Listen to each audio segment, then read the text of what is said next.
I read a cartoon several years ago about this magic medicine where two people would take a pill, and once you had shared the pill, one person would say under, and the other person would say stand. And you would know what was going on in each other's minds. And tonight I wish I had pills for everyone. I could just say under, and you say stand, because there's a lot to cover. The topic is Buddha nature, and the topic is further, what's wrong with Buddha nature? We in America tend to be very eclectic in our approach to religion. Jewish people like to practice Vipassana, Christian people like to practice yoga. When we become Buddhists, we not only like to bring along some of our old beliefs, but we also like to add a few extra ones on top. For instance, Rumi has now been made the Buddhist poet laureate. Kind of like the Mormons baptizing your ancestors after the fact. And not only do we take things out of non-Buddhist religions, but we like to mix our Buddhisms. Take different bits and pieces that we like from Mahayana, Vajrayana, Theravada, whatever. Put them all together. There's a good side to this. Is there something wrong with the speaker? Okay. The good side is that we pick up more skills. We expand our range of knowledge. We expand our range of approaches to the problems in our life. And a lot of times the different traditions can benefit from cross-fertilization. The problem is that sometimes new elements come in that we bring in and we don't realize that they kill off some of the good things we already have. You might think of this as a garden. We have lots of different flowers in our gardens, and many times we like to add more different kinds of flowers because they're pretty, add more trees because they give us shade. But sometimes you will bring in a new plant that will kill off some of the good plants you already got. It's like deciding that you want some more shade in your garden, and you bring in some pine trees and some eucalyptus trees. And you get fast shade, but you find out after a while that they're killing off your flowers. And in the same way, in the Theravada tradition, more recently in America, the idea of Buddha nature has kind of snuck into the tradition. And it does provide some shade. It gives a sense of self-esteem, a sense of confidence when you're practicing. It provides some emotional warmth for what can often be a dry technique. Many of the Vipassana techniques can be very dry, the noting technique or whatever. And the idea of Buddha nature gives a certain sort of sense of warmth. Something that you can connect to emotionally. And so we may hear that the Buddha himself never mentioned Buddha nature. You would think that if anybody was qualified to talk about Buddha nature, it would have been the man himself. But the Buddha never mentioned it. But for most of us, that doesn't really matter. We find that the idea of Buddha nature is actually very helpful. It's a good tree to add to our flower garden. But tonight I'd like to talk about the fact that, one, there are other teachings in the early teachings that actually do provide shade. And at the same time, they don't kill off the flowers. And that Buddha nature actually does kill off some of the flowers in the practice. So first I'd like to address some of the issues of how, say, a self-esteem, sense of confidence, and sense of emotional warmth are provided by the early teachings. Living here in California, we all know the history of self-esteem. Kids are taught in schools, got to have self-esteem in order to learn, but many times self-esteem comes before any kind of skill, which is backwards. I mean, you learn self-esteem by mastering skills first. And traditionally, this is how self-esteem was generated in the teaching. You start out by learning how to be generous. From generosity, you develop virtue. When you think about the times when you've been generous in the past, when you think about the times when you're virtuous, in other words, you could have harmed somebody, you could have gotten away with it, but you decided it was beneath you, or you decided out of the goodness of your heart that you didn't want to harm them. You gain a sense of self-esteem from that. Another way the Buddha was taught self-esteem to his son was saying, if you make a mistake, don't be afraid to talk it over with other people, and then learn to resolve not to repeat that mistake. And many times this is where genuine self-esteem gets developed. It's by learning how to admit, yes, I did make a mistake. I'm not ashamed to state that I made the mistake, and I'm happy to learn from anybody who wants to teach me. What this develops is a sense of yourself that's a very healthy sense of self. I'm the kind of person who can learn from his or her mistakes. You may have heard the story, I think I've mentioned it in some other contexts here, about a graduate school where they teach brain surgery. And they had the problem of deciding who to admit and who not to admit into the school. Because people who apply to brain surgery school tend to have good grades.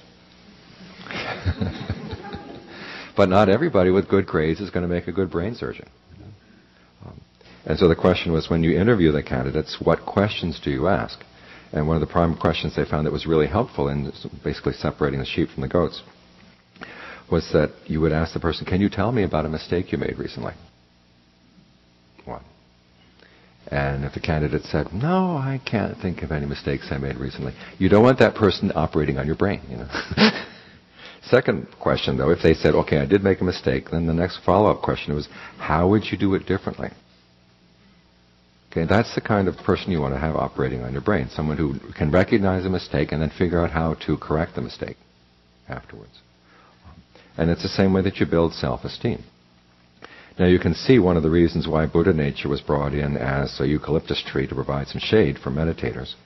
Because this way of developing self-esteem, by being generous in your life, by being virtuous in your life, by learning how to be the sort of person who admits mistakes and can correct them, that's not something you can assume when somebody walks into a retreat. That everybody has this level of self-esteem or has this kind of foundation. Sometimes you can say, okay, think back on your generosity, think back on your virtue, and the person might think, oh my gosh, I've never been generous, I haven't been virtuous, and they go into a spiral. So sometimes for the sake of a retreat, you might tell somebody, well, think about your Buddha nature, your innate goodness, that kind of thing. That might get them through the retreat, but it doesn't get them through the practice. We want, we're taking on the practice as a long-term project. We want to have something a little bit more solid. This is where teachings and generosity and virtue come in. Secondly, in terms of emotional warmth for the practice, again, retreat centers were not the original context for practicing Buddhism. It was communities of people who practiced together, where you had a sense of basically extended family practicing together. So you'd have a community of support. Secondly, good strong states of concentration were taken as a given, that this is something you want to develop in the practice because it gives a sense of emotional well-being. You just sit there and breathe and you feel good inside. So that when difficult issues come up, you've got a place that you can go back to. And so this is some of the way the Buddha taught a long-term approach to providing shade for your garden. In other words, it's like growing oak trees. Something may take a little time, but the kind of shade they give doesn't kill the flowers. To provide you with confidence, the traditional teaching is that all you need is a human body and a human mind. You don't necessarily need Buddha nature. The fact that you're a human being is enough. In Thailand, in the history of the forest tradition, this was a theme that Ajahn Mun would repeat many, many times. Because you have to remember, many of his students were children of peasant families. If you live in a peasant family in Thailand, you've been taught from a very early age that you don't have the connections you need, you're not going to get ahead in society. And the society really puts its thumb down on people from poor families. And yet here was a meditation movement that came from the poor people. And a lot of it had to do with that teaching was, okay, you've got what you need. All you need is a human body, a human mind. You've got all the resources you need in order to become awakened. There's a passage in the canon where the Buddha, in this case it's Ananda, comments that conceit, and by here he means simply having a good solid sense of who you are, not necessarily overweening pride, but the conceit of having the confidence that I can do this is an important element of the path. And it's simply based on other people can do it, they're human beings, I'm a human being, why can't I do it? That's really all you need in terms of confidence on the path. Now this kind of confidence is grounded in reality, however, because there are dangers in the human mind you've got to watch out for. The Buddha once said that the mind is more variegated than the animal kingdom. You stop and think about it. How many kinds of animals are there in the world? I mean, they're uncountable. You've got all the animals that fly, all the animals in the ocean, all the animals on the ground, in the ground. And yet the human mind is capable of greater variety than that. We can do all kinds of good, but we can also do all kinds of evil. We have that potential. On top of that, the mind is very changeable. One time the Buddha who was an expert in finding apt similes, he once said, there really is no apt simile for how fast the mind can change. We might say it can change in the twinkling of an eye. That's too slow. We change faster than that. And so you've got this changeable mind that's capable of all kinds of stuff. Now part of it, the good part, is that it can be trained. And you may have heard the passages in the canon where the Buddha talks about how the mind is luminous. And when the Buddha is talking about the luminous mind, he's not talking about Buddha nature. He's talking about the fact that it's basically that you're simply aware. We have this state of awareness. We can know things. We can be alert to things. And it's because of this alertness, he said, that you can be trained. Now, we're not training for the luminous mind. It turns out, further along the path, the luminous mind is the most elemental form of ignorance. When you finally get to the most luminous state that you can imagine in the mind, you eventually have to let that go. Keep that in mind, because we'll be dealing with that further on in the talk. Secondly, sometimes you see in the forest tradition they talk about the Buddha you have inside you. And again, they're not talking about an innate goodness. They're talking about the fact that you have this awareness in you, which you need to sort of dig out and look at, again, so that it can be developed. Sometimes you may see in the writings of Ajahn Chah his reference to your innate Buddha, your innate ground of being. Don't trust every translation you read. You have to watch out. I ran across the phrase one time in one of Ajahn Chah's talks, ground of being. And I don't want to mention the translator. And I said, I think I know Thai pretty well. And I don't think there is such a word in Thai. And I asked a number of my Thai friends, and they said, what? Ground of being? What the hell would that mean? So, watch out when you read translations. So, when the Buddha is talking about the luminous mind, he's simply talking about the fact that it can be trained. But also that it has to be trained. As I said, it is very changeable. And the mind has a big problem with delusion. We have all these potentials in the mind, and one of the big potentials is to misunderstand our potentials. Something we think is good could possibly be very, very harmful. And the only way you can see through your delusion, think about that, how are you going to see your own delusion? Because by definition you're deluded. Greed you can see, aversion, anger you can see. Delusion is really hard. And the Buddha said there's only one way around that, and that's to look very carefully at what you do. Look at what your intentions are. Look at what you're doing based on that intention, and then see the results. So you have to get very specific. We're not dealing with delusion in the abstract. We're dealing with it each time it comes up. So you have to, in his instructions to his son, Rahul, he says, before you do something, look at your intention. If you expect harm, don't do it. While you're doing it, if you see any unexpected harm coming up, stop. Once you've done it, if you see any long-term harm that came up, resolve not to repeat that, and then go talk it over with somebody. So you're dealing with specific. It's not the only way you can get around your delusion. This is a theme that keeps coming up again and again and again in the Buddha's teachings, that when you're meditating, you're looking at your intentions, you're looking at what you do. You're looking at actions. You're not looking at your innate nature. You're not looking at your innate self. In fact, your sense of self is a kind of action. And you want to see when it's skillful, and sometimes it is, and you also want to see when it's not. So he said that our skillfulness in the practice does not come from Buddha nature or trusting in Buddha nature. It comes from heedfulness. Now, heedfulness, you have to remember, is based on the idea that your actions are important, and it's very easy to make a mistake, so you want to be very careful. But you also have the potential to do a lot of good with your actions. If you didn't have that potential, it wouldn't make any difference whether you're heedful or not. But it really does make a difference to be heedful, to be careful. The second quality the Buddha said is appropriate for awakening, or most important for awakening, is appropriate attention. Learning how to look at things in the right way, asking the right questions. In this case, the questions are not, who am I, what is my true nature, but the questions are, what am I doing? What are the results of what I'm doing? Are they skillful or are they not? Based on those questions, you come up with the Four Noble Truths. There's skillful causes and unskillful causes, good results and bad results. That gives you the Four Noble Truths. Each of the Four Noble Truths has a different task. And that's why it's important to understand this as a basic framework. When you're meditating, you're not going to do just one thing. You're not just letting go. You're not just noting or whatever. There are 4 things you can do. One is to comprehend suffering. The second is to abandon the cause. Third is to realize the cessation of suffering. And the fourth is to develop the path. So there are potentially 4 different things you could do given any situation in your meditation. And in order to figure out which is the appropriate one, you've got to be able to sort of divide up your experience into those 4 categories.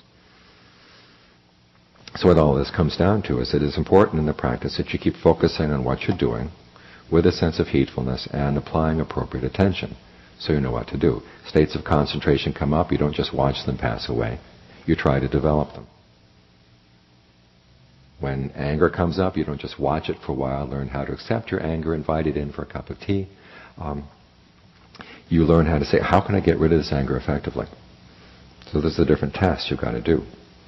Now the problem with Buddha nature as a concept in the practice is that it distracts you from these activities. It distracts you from heedfulness and distracts you from appropriate attention. The concept of Buddha nature comes basically in 3 types. I'm going to speak briefly about each of the 3. First one is the idea that you already are enlightened. Inside you is this already enlightened nature, and the practice is simply a matter of letting it come out. The second idea is that you have the potential for enlightenment, which has to be cultivated. And the third is that Buddha nature is the source of all being, that we all have this Buddha nature in common. And that what we're trying to do in the meditation is trying to get back to that source. Now each of these, they sound nice, but they have problems. First one, the idea that you're already enlightened. When you pursue this idea a little bit further, you run into the idea that any effort in the meditation will obscure any vision of your innate nature. Question, okay, if we're already enlightened and yet we're suffering, that must be because we don't see our true Buddha nature. The reason we don't see it is because we're efforting in the practice, so you don't want to do any effort. So that right there immediately cuts through the 4 tasks of the Four Noble Truths. The path is, in this view of the practice, is simply one of just letting go. And that leaves out all the other 3 of the other tasks. Secondly, what this teaching says is the most important thing about us is something we all have in common, which means we don't really have anything to learn from anyone else when you pursue this further. I've talked to some people who've practiced with this idea, and they come up to that conclusion. They said, I don't really need a teacher. My Buddha nature is already awakened. What do I need a teacher for? So if everything that we have, what's important about us is something we have in common, our differences don't matter, and there's nothing to be learned from anybody else. Dangerous position to put yourself in. It breeds complacency, and finally it cheapens the whole idea of Buddha. I mean, if we all have Buddha nature, and what use is it? You're still suffering. Or a story, I don't know, I have gotten time to tell a story. I knew this guy who was first getting interested in Buddhism in New York. He was out one day jogging with a friend. And his friend was a long-term Buddhist in a particular school. And they were jogging behind this one woman who wouldn't let them pass. They'd try to move to the left, and she'd move to the left. They'd try to pass on the right, she'd move to the right. And so finally they got to a wider point in the path so they could get around her. And this guy did something, I'd never heard of this term before until I heard this story. He slimed her. Do you know what sliming is? It's when you're jogging and you're all sweaty and nasty and you go up and you rub up against somebody.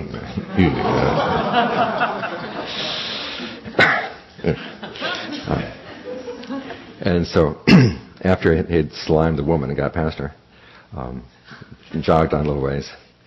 And he turned to his Buddhist friend. He said, I guess that really wasn't very nice of me, was it? And his friend said, oh no, that was the expression of your Buddha nature. You have to accept your Buddha nature for what it is. And so this guy came back to the person who told me the story and said, if this is what Buddhism is about, I don't want anything to do with it. But even if you're not going around sliming people, it still cheapens the idea of the Buddha that we could still have an innate enlightened nature that's already enlightened, and yet we're still suffering. There's something wrong with that idea. So get past that idea. Something that seems a little bit more reasonable is the idea that Buddha nature is a potential that we have within us. It's something that naturally unfolds as we do the practice. This particular version of Buddha nature is more useful in that it does recognize the need for effort. But then the question comes, effort directed at what? And exactly what is the effort doing? If it's just simply providing the circumstances for which this innate nature can unfold, it creates some problems in exactly what you're going to be looking for in the practice. And also the question of exactly what are you directing effort at? You're trying to direct your effort at seeing this Buddha nature, making it more and more clear. But this leads to a very different approach to the practice. It's not so much one of heedfulness and appropriate attention. It's just kind of digging out the Buddha nature that's already there, or potentially there. There was a koan I saw one time. And you know how you read the koan and many times you say, what? This is one koan. I read it, when I first read it, I said, oh, here's a koan I understand. And the koan is this. Teacher sees this fire in the zendo, and it's burned out. All you see is ashes. And so he asks the student, is that fire totally burned out or not? And so the student goes in digging in the ashes with his tongs, doesn't find any embers, and he says, looks like it's totally out. And then the teacher goes in and he digs around with his embers, and digs around with the tongs, and he comes up, one last ember is still burning. So I read that and said, oh, I understand. The student thought that he had gotten rid of all of his defilements, but the teacher said, no, there's still some defilements left. See, here's one for you. I was told, however, that the explanation was that the student had not seen his Buddha nature, and the teacher showed him that there really was Buddha nature in there. You're looking for something very different in the practice if that's your approach.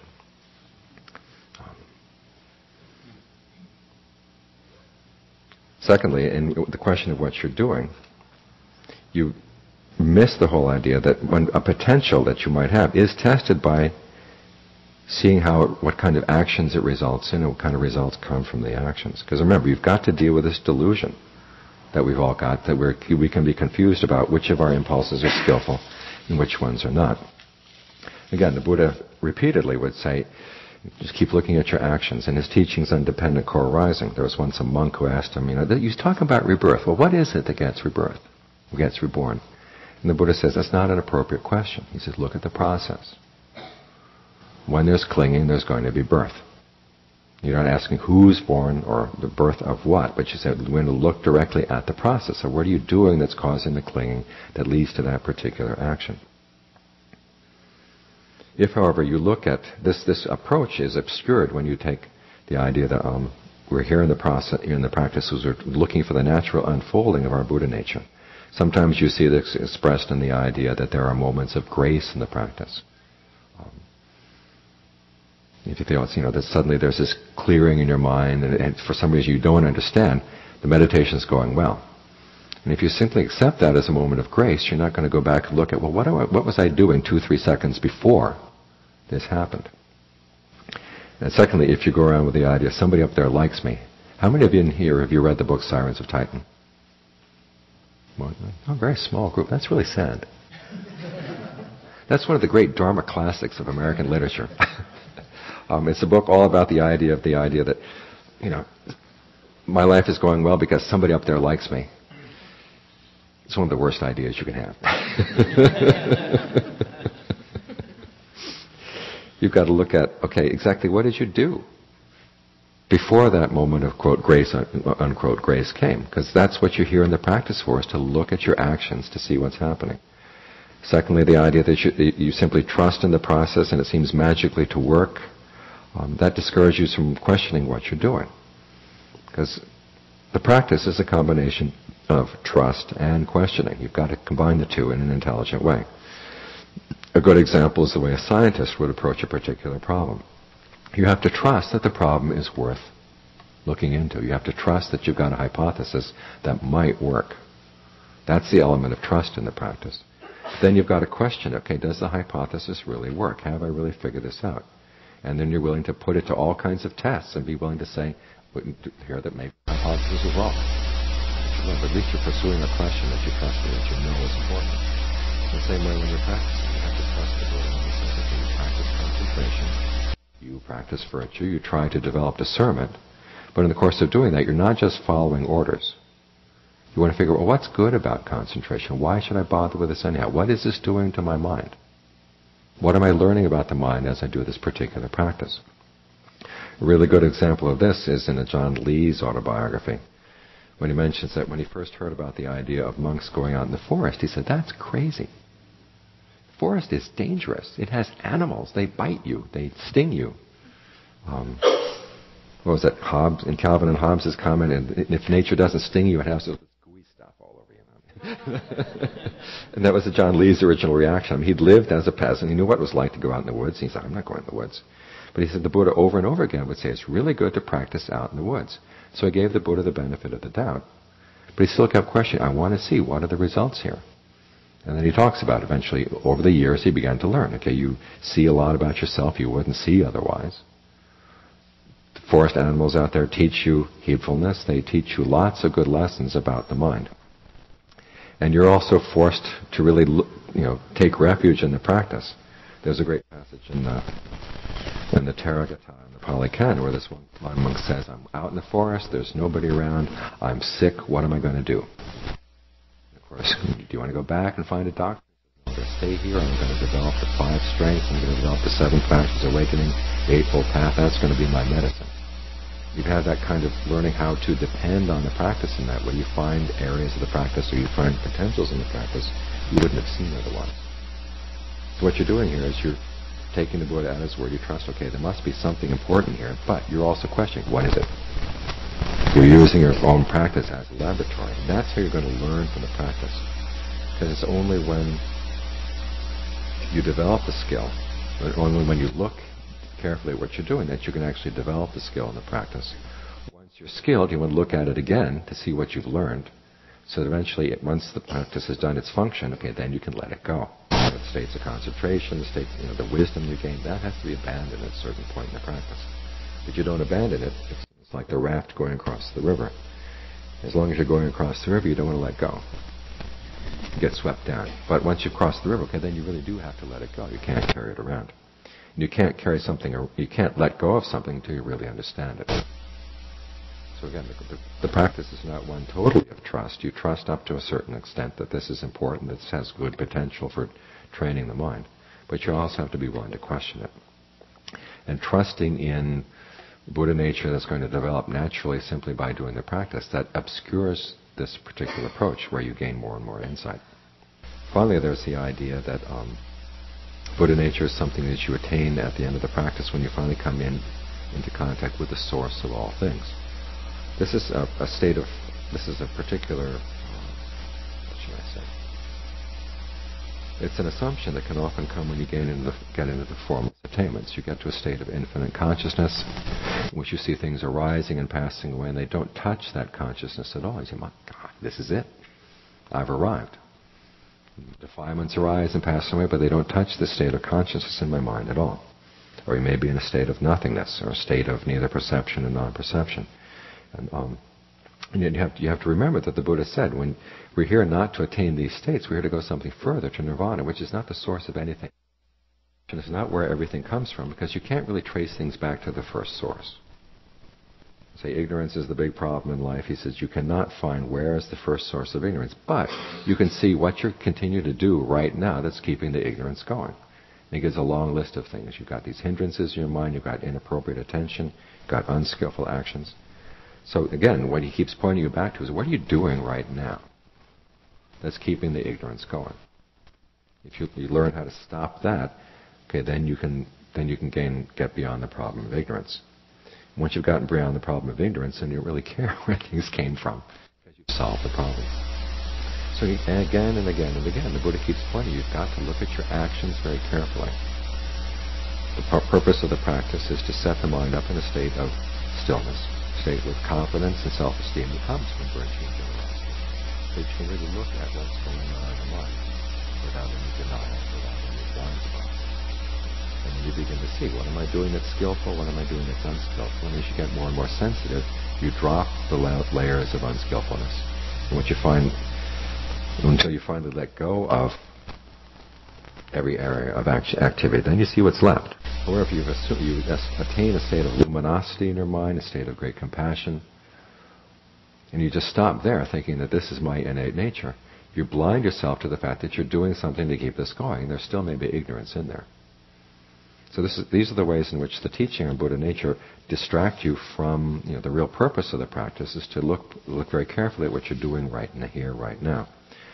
So the point of this talk is basically that, as I said earlier, that there are teachings in the earlier teachings which are very useful in providing the self-esteem we need, the sense of confidence that we need in the practice. We don't need to depend on the idea of Buddha nature.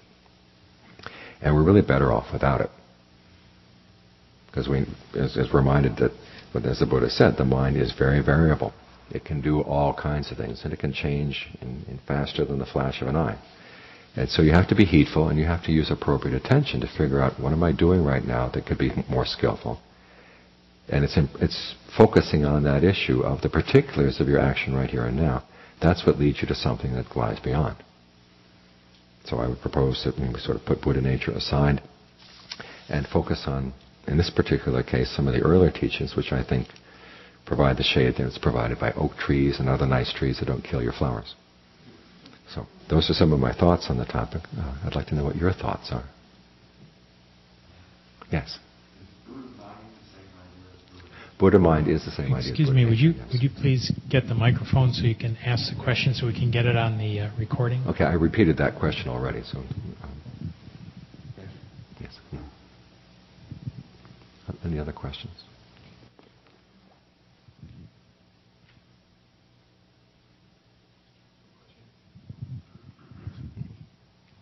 The thoughts or images or etc. that arise in the mind, you're equating those as almost the same as one's actions? Exactly. Thoughts are actions. Right. Okay. And so the observing of the rising of those and sussing out the source or the... Well, first when you look at your thoughts, the Buddha's first question is it a skillful thought or is it an unskillful thought? And the only way you're going to see that is to go, where does this lead? And if you don't see a particular thought leading in a particular direction, you say, suppose I thought about this for 24 hours. Where would it lead me to? And you see pretty quickly that thoughts that have to do with sensuality, thoughts that have to do with ill will, thoughts that have to do with harmfulness, lead in a bad direction. The notion that these thoughts are not acted on and they're fleeting, but they reoccur. Is there any notion of the duration of those thoughts, or the I guess how much you either ponder, wallow, or entertain? Yeah, the idea of entertaining is important. How much do you want to entertain a particular thought? And there are certain thoughts that we are really protective of. We really like our particular sensual desires and our opinions and things, and you have to ask yourself, is this really my friend, or is this going to be one of those, like what was that movie, The Gremlins, where these cute little things came up and as they got older they developed fangs, And a lot of our thoughts are like that. They're cute and they're nice, pet them, and then they turn around and eat you up. There's that great science fiction story of these astronauts who have this. They're going from planet to planet to planet, and they've got this machine on their missile, on their landing vehicle, which tells them the friendliness of a particular population of a particular planet. And so they land on this one planet. There's little furry things running around outside. They're climbing up the landing vehicle, and so they turn on the meter, and it's just pegging out. These are really friendly little creatures. And so they decide to open the door. They open the door, and the creatures come in and just eat them up. So you have to watch out for your friendly little thoughts,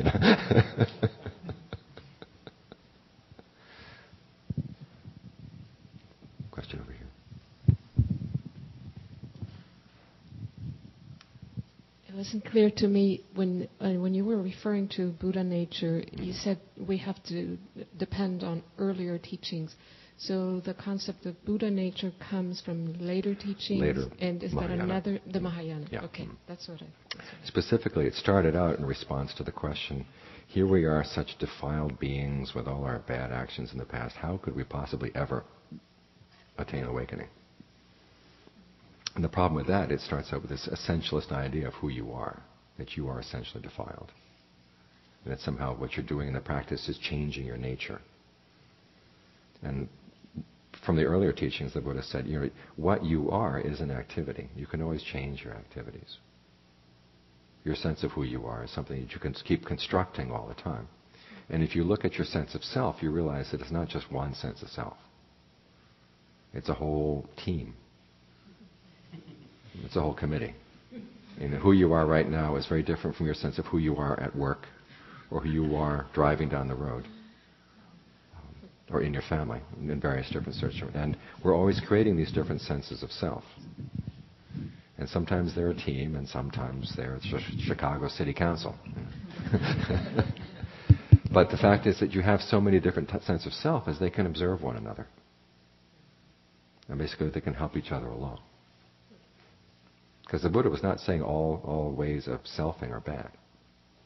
If you have a sense of self-responsibility, if you have a sense of a well-grounded sense of self-esteem, those are actually useful senses of selves. Those are a type of self that you want to nurture for a while on the path. But the idea of Buddha nature did not come until much later in the teaching, and then from there it developed in various ways. And we're talking, 800 years after the Buddha. There's a hand back here. I think you answered that. I was saying this early. Hello? So early does not mean like early in the Buddha's career. It means historically. Historically, early, yeah. And you say it's a matter of thousands of years. It's a good 800 years after the Buddha, the idea of Buddha nature came up.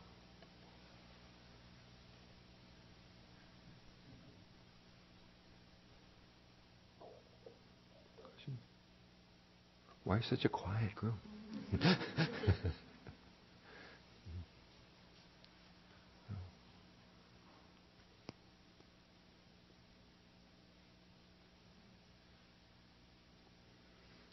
When I mentioned Sirens of Titan, there's a character in there who's just by sheer dumb luck becomes the wealthiest man in the world. His constant refrain is, gee, somebody up there must like me. And then he has a bad run of luck. He gets kidnapped and is taken off to the planet Mars. I do have a preference for science fiction. But he starts thinking on the planet Mars. He's been kidnapped to be taken to this army that's going to come back and attack the world. But the problem is he starts thinking up there, so they have to keep clearing out his brain. And then he finally gets his brain so he can start functioning again. And then they set off to attack the planet Earth. And the spaceship that he's in gets to go to Mercury instead. So all the Martians die in the attack on Earth, and he's the only one that's left. And then finally, after many years, he finally makes his way back to Earth. And in the meantime, they've come up with this new religion, which heaps abuse on the idea that if you have an advantage over people, it must be because somebody up there likes you. That you deserve to be ahead of other people. You deserve to be on top of other people. And so our guy comes back, and he still has that idea. I mean, after all, he survived Mercury and all this other stuff, and he comes back, and he's been made, he doesn't realize it, but he's been made the evil man of the new religion. So he suddenly finds out that he was the evil man. And the worst thing he could have said would have been, oh, gee, somebody up there must have liked me. And so he's taught, okay, you're going to go on public TV and you're going to say, I am the beneficiary of accidents. That's where it parts ways with the Dharma.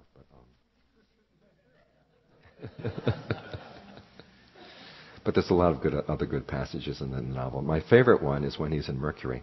His idea of Mercury is that Mercury is this huge honeycomb crystal.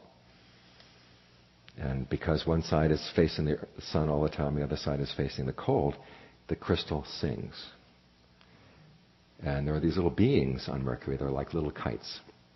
And they have cuts with suction cups on each of the corners. And they just latch on to the crystal. And they can live off the vibrations. And they have two messages that they send to each other through the vibrations of the crystal. One of the messages is, here I am, here I am, here I am. And the other message is, so glad you are, so glad you are. What I like about that is they don't have to eat each other. All they have to do is feed on music. And this is Kurt Vonnegut's argument against the idea that we're living in the best of all possible worlds. The best of all possible worlds would be if the earth sang and all we had to do was sort of suck into the vibrations. We didn't have to eat animals. We didn't have to kill each other. So it doesn't take much imagination to think of a better world. Yes. So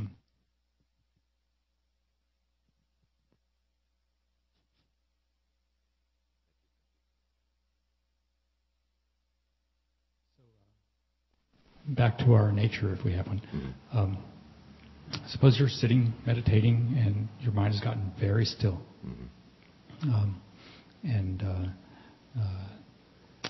But thoughts keep popping up. Maybe you're skillful and very still and quiet, and so you don't latch onto those thoughts, you let go of them. And so these thoughts just sort of skitter around the surface very lightly. But they still keep coming. So where do they come from? Why does your mind do that? Because it's used to doing that. It's got an habitual. You can unlearn it. And one way of unlearning it is to notice when the thought comes up, is there any pattern of tension in your body? Can you notice that prior to thoughts arising, there may be a tension someplace? It might be around your head, it might be in your arms, it might be in your fingers and your hands. Try to see where is the tension, and then can you relax the tension? What happens to the thoughts?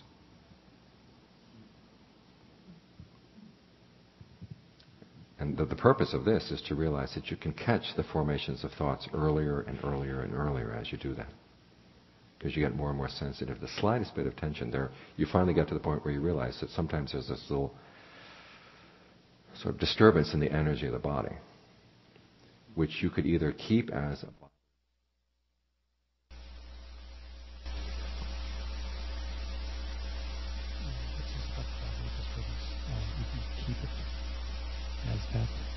It depends on the label you put on it.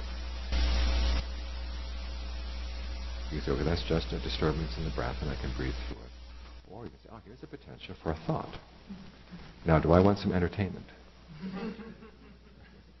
And 9 times out of 10, your untrained mind is, 10 times out of 10, the untrained mind will say, yeah, let's go for it. And my experience is the thought just creates more bodily disturbance, more tension. Exactly. But you can attack it from the bodily side by breathing through the tension. Breathe in such a way that it just kind of irons out that tension, and the thought's going to go away. So there's a strong correlation between your body being relaxed and your mind becoming relaxed, right, and vice versa. Right. I mean, this is one of the reasons why Chinese medicine says that mental work is 3 times more fatiguing than physical work. Because there's all this tension going on in your body when you're trying to figure things out. You've got to keep this thought in mind, so there's a little bit of tension in your knee is kind of that locator. And that thought you keep in mind, so there's a little bit of tension in your shoulder to keep that located. And you've got really complex thinking patterns going on. Your body's going to be carrying a lot of stress around. So if you can get to the point where during meditation, you're very aware that you really aren't thinking, then your body becomes more relaxed. So this is where the sense of peacefulness comes from. Would that be right? Yeah, but you have to be very alert to protect this. Yeah. Thank you.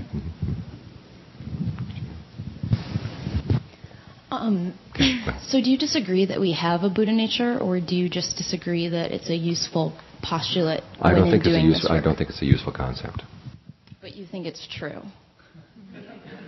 Well, I mean, so with the concept, isn't something that's true, with the concept, like, the question is, do you have the potential to be awakening? The answer is yes. Now, is that part of an innate nature that is naturally unfolding? Well, not necessarily. It can unfold and it can refold. Mm-hmm. You can't trust that it's going to take care of things. And the Buddha was very careful about saying, okay, there are certain questions that are worth pursuing and certain other questions that are not worth pursuing. And the ones that are not worth pursuing, he wouldn't really answer them. One of the most famous ones is this wanderer comes in to the Buddha and says, is there a self? And the Buddha doesn't answer. He says, well, is there no self? And the Buddha doesn't answer. And you would think, well, this is a basic question that people should ask. Is there a self? Is there no self? What is myself? And the Buddha says those are not useful questions. Now you think about it. For 800 years after the Buddha was alive, people were gaining awakening, and they didn't have any concept of Buddha nature, and they were doing perfectly fine. It's really not that. Occasionally, you might say, if you're on a retreat and you're feeling really bad, and you try to think of all your generous actions in the past, and they just kind of wither away in your sight. you can't think of anything else, you might say, well, I do have this potential. But you don't have to call it Buddha nature. Just say, hey, I'm a human being. That's enough. There's a question here. You mentioned Chinese medicine or something. But I've always wondered, because I study that, I've studied that a lot, why the Chinese have to have moving meditation and the Indians sit in poses, whereas in dance, moving meditation, which moves the body to move the breath to focus on awareness,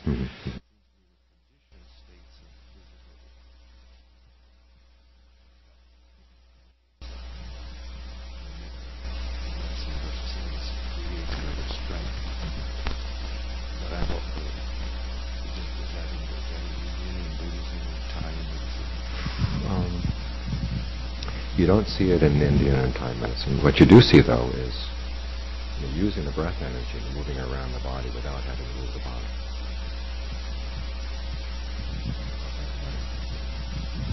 I remember when I first went to study with the John Phương, I was doing yoga. And he said, you can get the same effect sitting still by moving the breath through the body. I don't see the power, but I don't see that they're incompatible.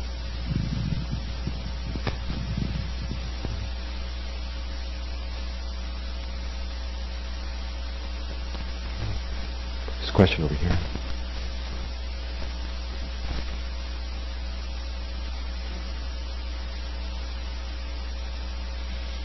You were answering this gentleman's question about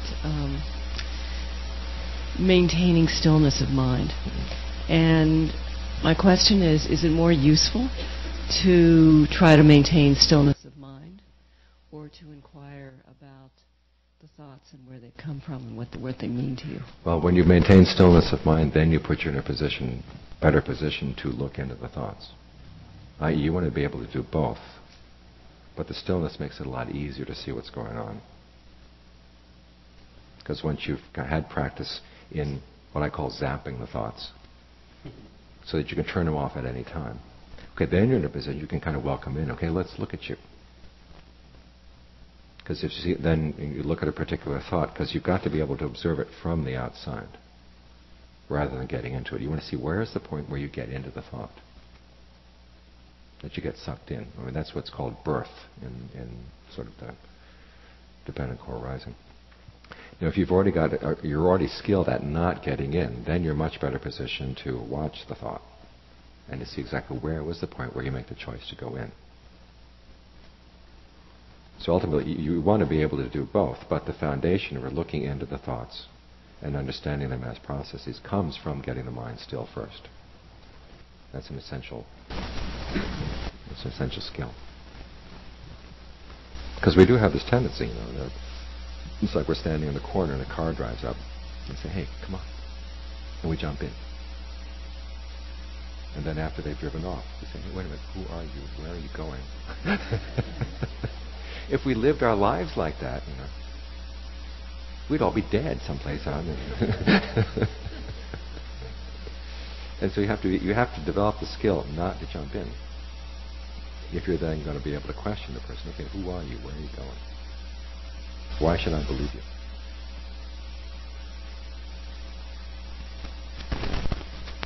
Don't take candy from strangers. So don't take candy from your thoughts. Okay, it's time to wrap up. Okay, well, thank you for your attention. Hope this has been useful.